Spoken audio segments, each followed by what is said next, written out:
Hello again, my wonderful friends. It's time for another story. This one, I gotta admit, I'm kind of excited about. You can see the title, I'm sure. So let's just go right for it. I'm very excited. This is from Reddit user Gantt Chart. How Karen expects these situations to play out. A Karen fanfiction.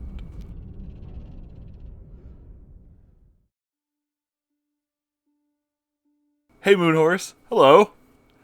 I know you said that you enjoy fanfictions about neckbeards, so to go a little in that vein, but still be a little different, I decided to write a fanfiction about Reddit's favorite primal beast, the Karen. I hope you enjoy. Oh, I'm certain I will. How Karen expects these situations to play out. Karen was a 37-year-old woman who lived in your typical suburban neighborhood. She was your stereotypical Karen. She was decked out in the gaudiest jewelry known to mankind, with her hair done up in the typical Karen haircut. Her shirt was pink, live, love, laugh t-shirt, with white jeans that may have fit her about 3 years ago. But do not let her outfit fool you, for she lived in the most luxurious house in the cul-de-sac, fitted with the most expensive furniture and latest electronics available. For you see, Karen was a wealthy woman. She had a few sources of income to her name, from the alimony checks of her rich ex-husband to collecting fines as the head of the local HOA. Karen was truly living the good life. Karen woke up that Saturday morning, getting ready to feed her 8-year-old son, Jeremy. She got dressed in her typical get-up and headed downstairs to prepare his breakfast. She poured him a bowl of Reese's Puffs with a glass of almond milk and his daily dose of essential oils. Except, there were no essential oils. Karen's eyes went wide. This has never happened before. She always had a stockpile of essential oils for Jeremy, but she was out? This was terrible. What if he catches the bi? Or the gay, or the autism. Karen could not allow this to happen.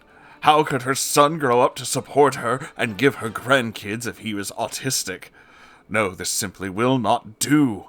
Karen realized that she needed to go to the store and get some essential oils before her son can catch the autism. At that moment, Karen picked up her leather purse, stuffed it with a load of expired coupons, and drove off with Jeremy to the nearest Walmart. After 20 minutes of driving, Karen had finally arrived. She proceeded to park her Porsche in the nearest handicap spot to the doors. She was walking towards the front door, and she noticed a Walmart greeter looking at her. She approached the greeter, but the man held up his hand. "Excuse me, ma'am, do you have a mask?" the man asked. "No. Why do I need a mask?" she accused. "Ma'am, this is a private business, and this business requires that all customers wear a mask before entering. I could offer you a disposable mask if you—" "Why do I need to wear a mask?" she shrieked. "Ma'am, we are currently undergoing a global pandemic and need to do our part to prevent the spread of this disease." Karen scoffed at this statement. "Do you really believe that those news channels tell you? It's all a lie crafted by the government to slowly take our rights away." "Ma'am, I'm not here to debate with you. Just put on the mask. I want to speak to your manager!" The door greeter sighed. He radioed his manager, and soon the manager was involved in this situation. "Ma'am, what seems to be the problem?" the manager asked. "This employee is blocking my freedom of entry. I demand to be let in, and for this plebeian to be fired immediately." "Where's your mask?" "I don't have one." "Ma'am, you need to wear a mask. As Walmart protocol clearly states—" "To hell with your protocol! My body, my rules!" "Ma'am, you're causing a disturbance. If you don't leave now, I'm gonna have to call security." Karen immediately flinched. Why would they call security on her? She'd done nothing wrong. She just wanted her essential oils. However, she saw the manager talking with the door greeter. She saw an opportunity. With the manager temporarily distracted, Karen promptly ran past the two employees with Jeremy in hand. Security officers were promptly called to detain Karen. Karen had realized how out of control the situation had become. She and Jeremy proceeded to run to the women's clothing department. They hid in a rack filled with jeans as security officers began searching for her. It was then the two security guards walked ever so closely to the rack of jeans. Did you see her? One of the guards asked. No. Well, find her. We can't let some random woman enter the store without a mask. The guards began walking to the men's clothing section. This was her chance. She and Jeremy crept out of the jeans rack and began sneaking from aisle to aisle looking for Jeremy's precious essential oils. Karen and Jeremy had finally reached the food department. Karen began scanning the aisles for oils. Chips? No. Cookies? No. Popcorn? No. Karen began sneaking past each end of the aisle, hoping that by some miracle the oils would be there. Aisle 7, soups. Aisle 8, bread. Aisle 9, frozen foods. Her fear and hopelessness grew until finally she saw it. Peppermint, lavender, sandalwood. Yes, she had found the oils! Karen immediately scooped up the oils and placed them in her purse. After all the crap she had dealt with today, the least the store could do was give her the oils for free. She began sneaking down the aisleway when suddenly she bumped into the security guard. She shrieked and began running as fast as her pudgy legs could manage. Run, Jeremy, run! She cried, but the security guards were gaining on her.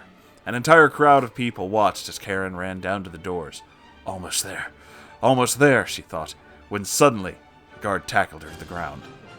The crowd, now curious about what was going on, began moving closer to the spectacle.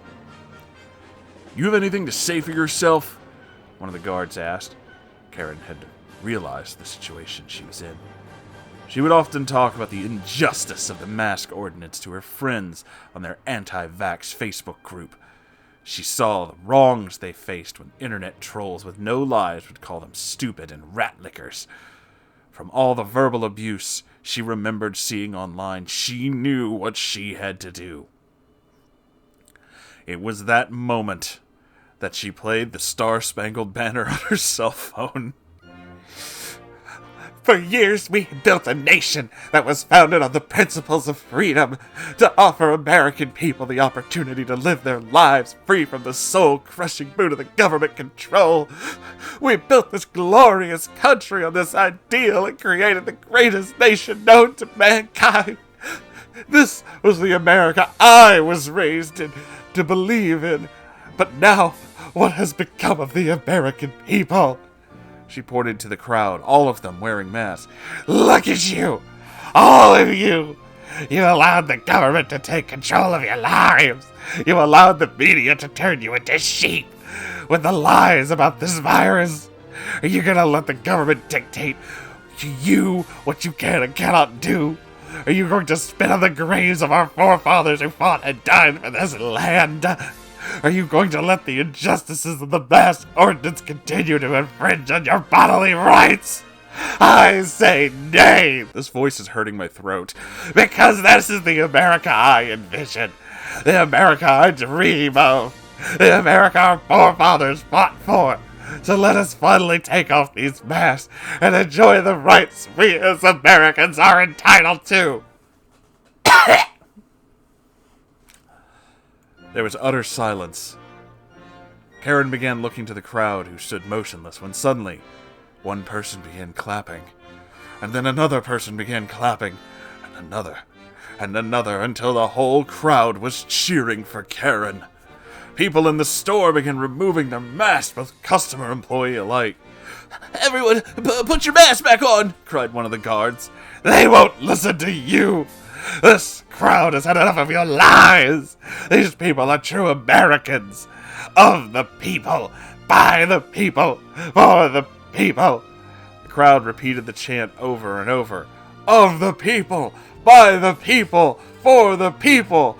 Over and over. The guards and the manager realized they could not stop the mad frenzy of the people. For these people were infused with the greatest force on planet Earth.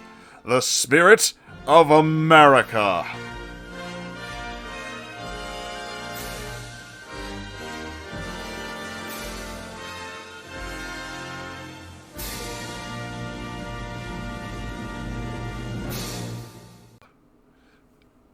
Weeks later, it was another Saturday routine for Karen.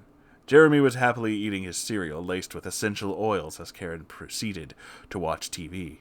She was watching the news when a surprising news bulletin flashed on the screen. Reports of Americans all over the country proceeding to burn their masks in protest of the mask ordinance. Police officers and military soldiers could not contain the crowds of protesters that had swarmed the cities of America. The situation had escalated so much that President Joe Biden was forced to comment on the regarding of these turning events. People of America, I regret to inform you that the mask ordinance was, in fact, an ill-advised plan. It turned out that we just received word that the pharmaceutical companies had spread lies about this virus being real. This was to throw the American people into panic so they would vaccinate their kids. In fact, turns out the big plan that the pharmaceutical companies had was to transform the entire American population autistic by using vaccines, thus allowing them to control the American people more easily. I fucking knew it, Karen thought to herself. Many pharmaceutical companies are being investigated for causing the autism throughout these vaccines, and many more will suffer legal repercussions because of this conspiracy. It's quite the moment in history to find out the companies who claim to save lives were in fact trying to control the populace. And who do we have to thank for this situation? A woman whose speech moved the American public. Karen was suddenly more curious. What woman? It was then that a video showed Karen giving her patriotic speech was shown on the television screen. Someone had recorded Karen with their phone and posted it to YouTube. Her jaw dropped. She was an American hero. She could not believe it. She had finally defeated Big Pharma and saved America. No troll could ever take that from her. Karen's new fame came with a lot of perks. She found out that the door greeter and manager were fired and arrested for harassment, along with all the security guards at Walmart. As it turned out, they were paid by Big Pharma to make sure that the public would not challenge the norm of wearing a mask. Karen knew it had to be so. Who could support mask wearing without being brainwashed or a corporate shill? Karen was treated like a queen at that Walmart by the new manager on duty. No, she was not allowed to park in the handicap spot. Even better, every time she came to that Walmart, she had a plannikin with 4 employees carry her around the store. She insisted that these workers be black or Latino so that they could learn their place in society. Oh my God, as Karen put it. She was allowed all the free groceries and electronics she could want, and if she saw anyone with a mask, she was allowed to cough on them. It was nothing personal. They were just brainwashed, and this was the only way Karen could break them from their indoctrination. And thus ends the tale of Karen, the brave, heroic woman who saved America from the clutches of Big Pharma. Some may say that story was ridiculous and would never happen, but you never know. Maybe the Karen spazzing in the grocery store from being tased was going to go on to be the next American hero. In Karen's tiny, narrow mind, that must be the case, because Karens are never wrong.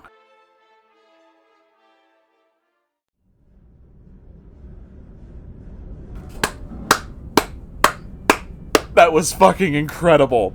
Holy shit. Oh my God, you captured the entire Karen mentality, from the fucking anti-vax nonsense to the essential oils to the fucking racism, all of it. That was incredible. I have no words. I have no words. Gantt chart, you've done fucking magic here. Thank you so fucking much. I hope you all enjoyed this story. God knows I did. That voice fucking hurt, by the way. I'm not going to do that again.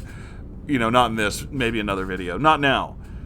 Okay, one more time. I need to see the manager! Okay, that was just a bonus for you. Anyway, if you enjoyed this, make sure you like, comment, subscribe. There'll probably be more. There always is. And if you want to support this channel, I have a Ko-Fi. And I have a merch store. You can check out those things, plus my subreddit, r/Moonhorse Stories, all in the links below this video. And, yeah. Thank you so much for being here, everybody. This was Quite the tale. I'll see you guys in the next episode. Goodbye, everybody.